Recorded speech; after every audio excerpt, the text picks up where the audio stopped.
mahalin ng mga lalaki ang kanilang asawa, tulad ng sarili nilang katawan. Ang lalaking nagmamahal sa kanyang asawa ay nagmamahal sa kanyang sarili.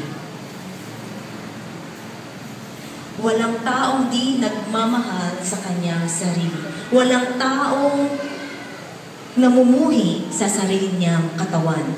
Bagkus ito'y pinakakain at inaalagaan, gaya ng ginawa ni Kristo sa kanyang iglesia.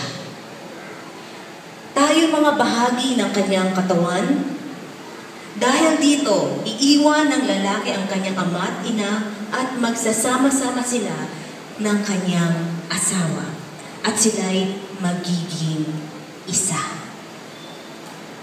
Ang dakilang katotohanan ang inihahayag nito, ang kaugnayan ni Kristo sa iglesia ang tinutukoy ko. Subalit ito'y tumutukoy rin sa bawat isa sa inyo.